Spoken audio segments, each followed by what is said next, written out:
We have the one and only Lyrically touched in front of the camera today. Gonna tell us a little bit about yourself. Just give us a little introduction. Okay. So my name is Lyrically Touched.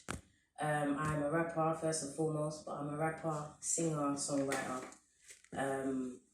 I've been making music for the longest of times, since I was the age of 10, really, to be honest.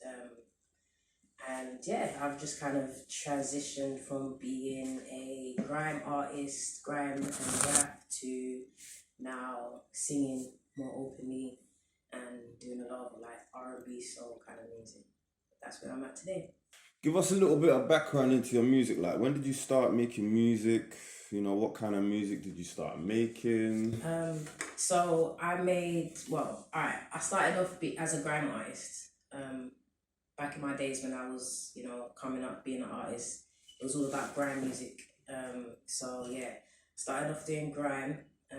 Done grime for quite a lot of years. I had a crew, study crew. And we kind of were doing our little thing for, the most of secondary school. Then we kind of all branched off into our own avenues. I continued to make music, but grime kind of transformed into rap music. And yeah, I've just been doing music ever since. I've always loved R&B music as well. I've always loved rap, like very old school hip hop kind of music, conscious music. And so I've kind of just dibbled and dabbled in different sounds of music. I love music. I love rap. First and foremost. Every time I'm walking around and stuff like that, I'm rapping. These days I'm also singing. So that's where I'm at now. Still. I want to take it back real quickly to where you spoke about doing grime and working with Shoddy and all of that kind of stuff. Now, obviously, being from the ends, kind of know how what the face of a crew usually looks like. You know what I'm saying? And what I can only assume is, there probably wasn't too many females up in Shoddy crew. So, tell us a little bit about what it was like being a female in a crew like that. All right. So, for me, it was fun, to be honest. Like, I can't lie. Like, me being the only female, that's making grime music, that's rapping, that's like clashing and going to radio stations and stuff like that with all these male rappers from my crew and from other places, like different areas and stuff like that. It was the livest thing ever, like, to be honest. Fortunately, unfortunately, could have been in or associated with hood gang affiliated things. Like, that's just the era that we came from. That's the era that I come from. It was music at that time. As much as people were making music and making grime music, rapping or MCing, there was always, it always came with like some kind of link to some kind of trouble at some point, because there's always somebody that wanted to clash someone, or somebody that wanted to be better than somebody else. So it kind of brought on a lot of attention to my crew specifically. We were very young, and we had different characters in the group. So there was like people that were quite good, but did their own thing or quite quiet. Then you had the very outspoken people that were more associated with gang affiliated things, so that brought a lot of things to the crew. But being an only female, like, it's so funny, because like as we started to progress and have like a bit more of a name, I used to get prank calls like, oh, what, you're Lady T, yeah? You think you're sick? Like, you think you're sick? Oh, I'm gonna come and find you, I'm gonna beat you up and things like that. I used to get prank calls like that. Like, I used to just think like, whatever, like, but wow, like, is it just because I'm like the only female in the group? Is it because now I'm like the female Shoddy crew, like, coming from the area that I came from, the Northumberland Park? It's just like people used to look at me like I was something, like, and even like I used to get there was a specific male, I'm not saying too much, but there's a specific male that must have seen me on the bus one day and was like, what, Lady T, yeah? What, Shoddy Crew, yeah? Alright, like, kind of trying to intimidate me to some depth, like, but at the end of the day, knowing that he couldn't touch me because I was a female. But yeah, man, like, it brought so many different feelings, you know, so many different eyes on me at the time, like, but I loved it, like, I loved it because I was just me doing what I did best, MCing, making music, you know what I'm saying? So, I mean, there's nothing much more than I can say, like, about that. Cool. Like, good days, man, good days. Yeah, good days, man. Good days. Cool. So tell me a little bit about musical, like, inspiration, sorry, like, who, whether grime, whether R&B, like, who would you say, when you started off making music, who actually inspired you to actually get into music? Okay, so I'm gonna touch on grime first and foremost. I was listening to DEE a lot. Kano was another one. Dizzy Rascal, especially his freestyle days, like before he started doing like albums and stuff, like his freestyle days, legend. Those were mainly the artists I was listening to. Like I'm trying to think, like, who else did I listen to at that time? Like, I mean, I listened to like a lot of grime artists, but those artists were specifically who I would listen to. Like, and then obviously, other than grime, just music in general, whether that be from UK or from like America, I was listening to, you know, Tupac is probably like my most favorite rapper of all time. So, I think that's where me being like a conscious rapper kind of comes from. And then there was many more. Of course, I listened to Biggie. Of course, he was also sick. Like Lil Kim, Eve, like those were my rappers from like when I was young, like childhood. Like those were the people that I was listening to still. So yeah, that's kind of where the inspiration kind of came from. I guess it was just like, not in terms of like being a specific kind of person, but what I rap about or how I rapped, kind of thing. Being as conscious as I can be, being as real as I can be, but also just having a level of like, I can't explain, the artistry like to it as well. So yeah. Who would you say is your favorite artist if you had to choose, male Right or female? now. Yeah. This date, like today, yeah. Right now, yeah. Did you say a female? Male or female? Male or female? Yeah. Oh, that's a tricky one.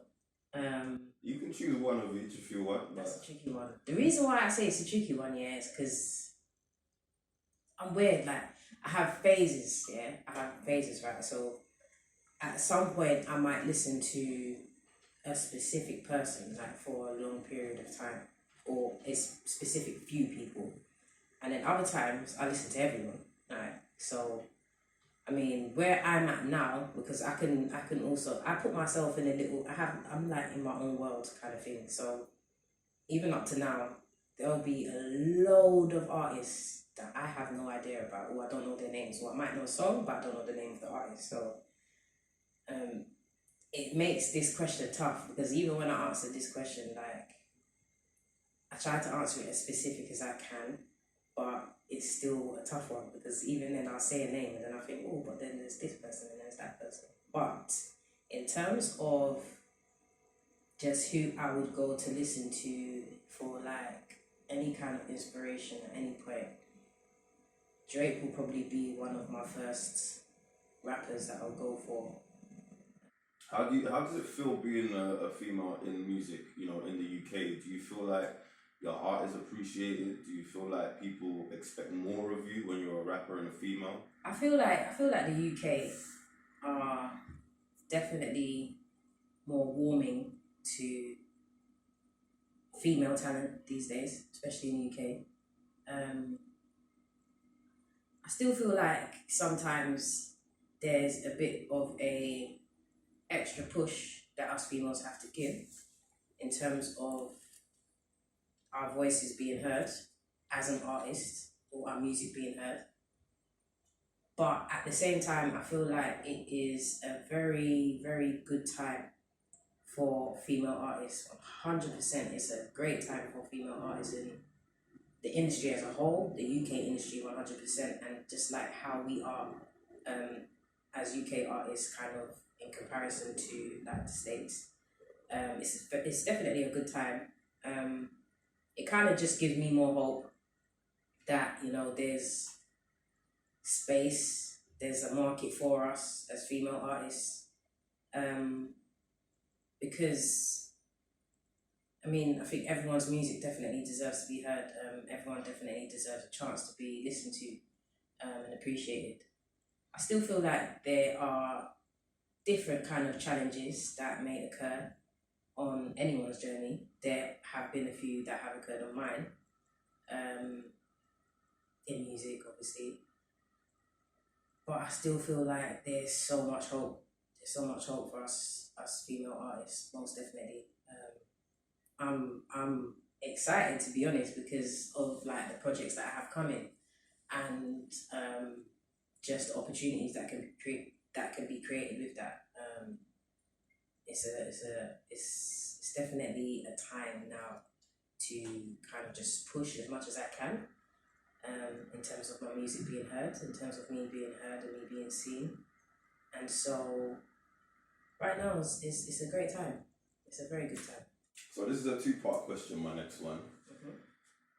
Firstly, we know you rap. Mm-hmm. I mean, do you dabble in a little bit of singing? Have you got a few vocals there also, you know, that you're hiding away? And I guess the second part of that question is pretty dependent on your answer on the first, but what kind of artist would you consider yourself? Okay, so yes, 100% rapper first and foremost. And that's what I always say to anyone if they ask me if I do music. I always say rapper first and foremost. Especially now because they see me singing. Like, people that see me now see me as an R&B artist because they haven't heard things prior to what I put out maybe like late last year. But 100% there's vocals there. Oh yeah, 100%. I feel like just me as a person and just my life has given me that inspiration to sing more as a female, because like I said, I came from doing grime music. I came from being like the only female in a group of males. I came from being a tomboy, growing into a female, and growing into a woman, the woman that I am today. And I think that journey alone has been the inspiration for me to like sing and do more R&B music. So leading into the second question from, you know, me being a rapper first and foremost and having vocals there 100% is that today, now, I call my sound R&B soul. R&B rap soul, that's what I say, R&B rap soul. So it's kind of a blend between R&B and singing, because I'll have one or two songs that are mainly me singing, and then I have other songs that are like rap and singing at the same time. I say soul because everything comes from somewhere, and you know it's all within me. So that's where it comes from. Yeah, R&B rap soul. That's what I am. That's my genre today. So if you had to choose between singing and rapping, what would take the trophy? That's a question I've never been asked. Wow. I couldn't choose.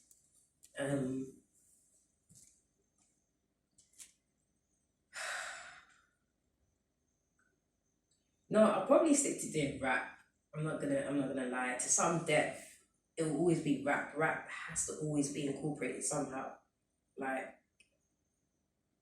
these little vocals and things that I've had them for a long time. But I feel like I said, it's just my life alone from music has, you know, generated it into being music, like R&B music. But rap, that is like, that's who I always am. I think that's because of where I came from and just me being, you know, the person who I was and who I've grown to be, like from a neighborhood where, you know, we saw violence, or I saw violence and I saw, you know, crime and things like that. I think that's where the rap comes from, you know, and that can't ever, like, that won't ever change, because as much as I stay evolving, those things, we continue to see them around every day. So rap, that's a part of me that I can never let go of, let's just say that. So I guess I would have to choose rap. I love R&B, but I would have to choose rap. I would have to choose rap. So, where does your name come from?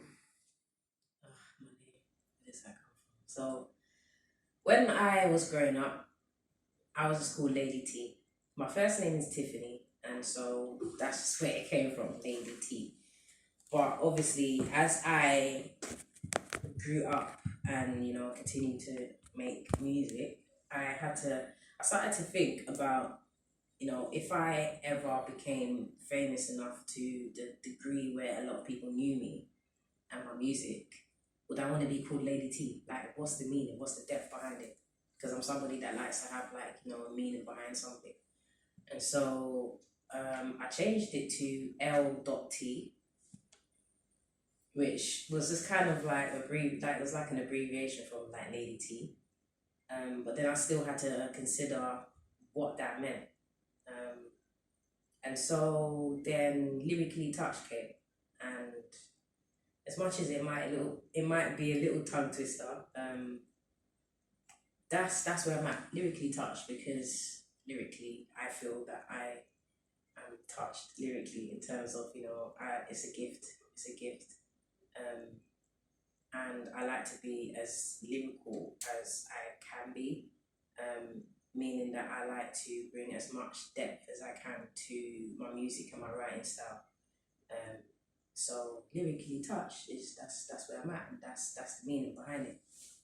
So I've got another two-part-ish question for you. So some artists, when they write, or when they record, they have some processes that they go through. They might have some rituals that they do. I know they might light a spliff or light some candles, play some Barry White before they do their thing. My first question is, what inspires you to write? And my second question would be, what is your process when making music? So the general kind of process of it. Okay, so there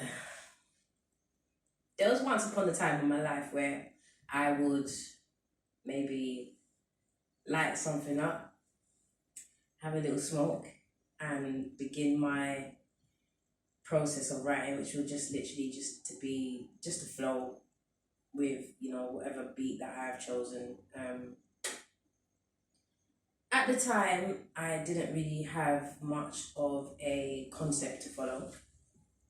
But nowadays things are just a little bit different.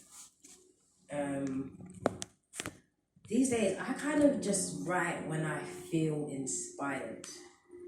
When I feel inspired to, when I feel like I have something to say, I write. When I feel like I'm inspired or that I have a story to tell, whether that's something that's happened within the last week or month or day, then I may tend to write. So that's really my process in terms of writing. Well, that's more like the inspiration, I guess. My process would be to get the instrumental, listen to it, and just flow. But every so every other time it's a bit different. I mean, sometimes it's easy to just flow to the beat and everything just comes out. Whereas other times, literally, I could just be thinking about what I'm trying to write for quite a long time. So when I'm inspired enough to just kind of flow with something and everything just kind of comes out. Sometimes I can write a song very quick, and then other times it will take me a long time. The times where it takes me a long time, I probably have to kind of sit. I have to rethink and say to myself, all right, so what am I actually trying to convey in this song? What is the story that I'm trying to tell, and what do I want to say? Which then kind of just gives me the ability to kind of break it down easier to maybe write. I have started new processes, which are get your feelings out, write them down on a piece of paper, and then just convert that into a song. That has worked for me once or twice, but I haven't implemented that process enough to say that that's something that I do. But that's also another thing. So these days it's different things, to be honest. It's all of the above. Like sometimes it just flows naturally.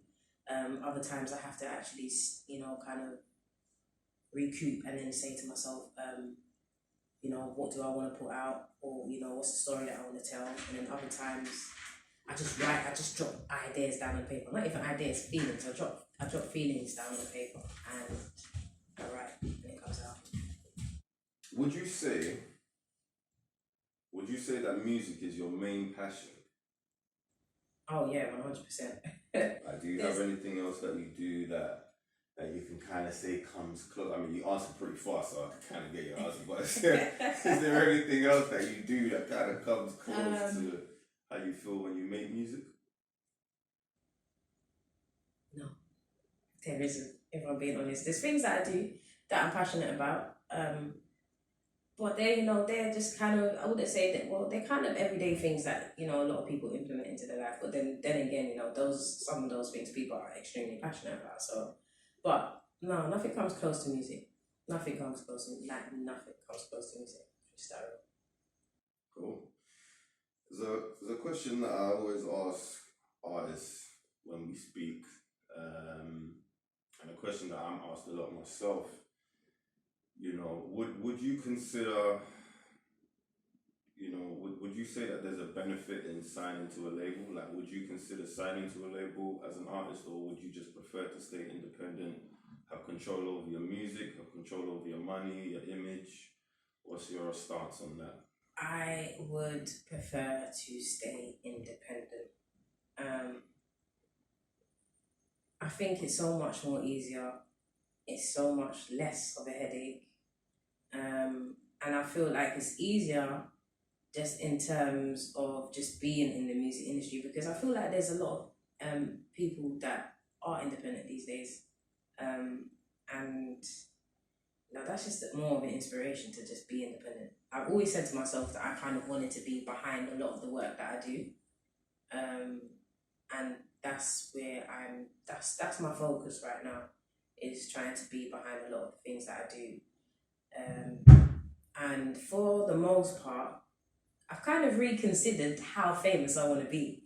Like, so wherever music takes me, it takes me, in terms of, my following, my fan base, the people that listen to me, and anything that I do that relates to music.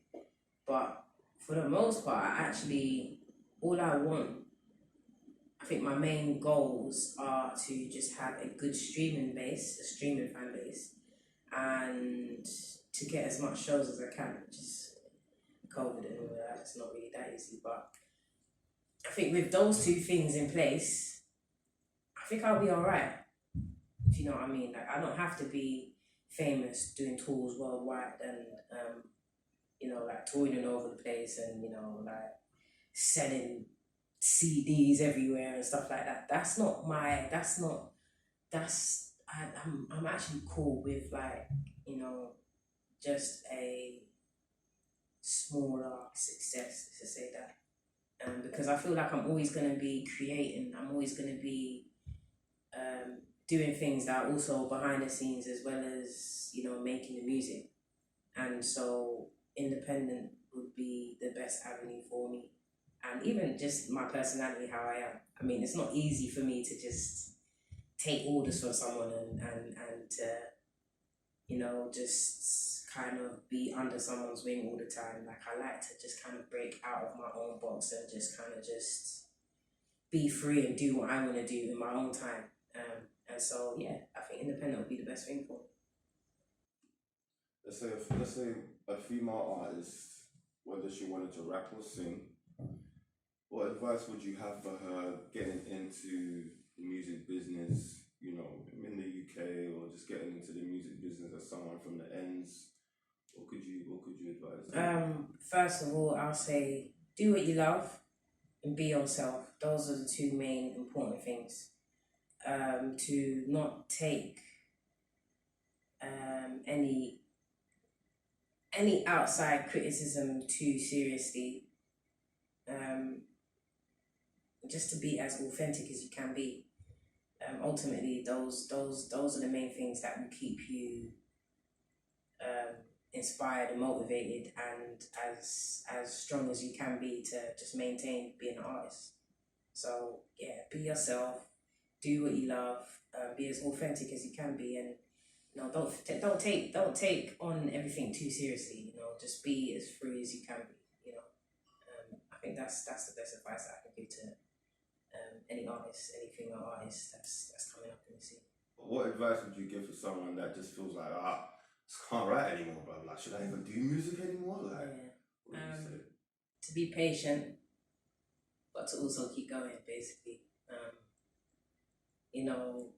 It's something that every artist goes through, and it is the worst thing when you go through it, because when you're going through it, you feel like, it depends on where you are in your life, and you might feel like it's this as far as I could get with my music and my writing style, but writing all comes from inspiration, right? It's all creativity. So as long as you're living your life, there's always going to be something that's going to inspire you. Other people's lives inspire you. Your own life inspires you. So even when you come to that point where you get a block in like just your writing, just leave it and come back to it. Just don't let that phase you. Don't let that get you down in a sense where you feel like you can't continue to, maneuver with writing, because it will always come back. Something will always come back. Something will always inspire you again. So yeah, just to be patient with yourself and keep going. What have you got coming up 2022? What's happening this year? What are you looking forward to? Well then, what do I have coming up 22? Alright, so I have an R&B EP coming out this year at some point. I will not speak too much on dates and stuff like that, but I have an EP coming out. It's an R&B EP. I also have a tape that will come out. It is strictly rap. That is just, it's a balance between, me being a rapper and me being a singer. And then I have a documentary coming out at the end of the year. So those are my 3 main goals. Those are the 3 things that will be out this year 100%. Anything other than that will just be a few freestyle videos you might see here and there. Maybe a collaboration with someone else that has a platform. Might just be a freestyle video that I upload on my Instagram that could be all done off my phone or whatever. But yeah, the main project for me this year is the R&B EP. So with the R&B EP, there will be videos that will follow suit. And that is just kind of telling my story of the last few years of my romantic life to some depth. Like I said, I've grown up into a woman, and there's a lot of people that haven't heard me in that sense, or don't know much of my story in that sense, or just heard me as an artist, talking about like love and things like that. So that's where I'm at, and that's what's coming out this year, because I feel like it's very important for me to connect with my female fan base as well as my male fan base. So yeah, I want to just kind of be a bit of an inspiration to some female to females and female artists. So that's what I have this year.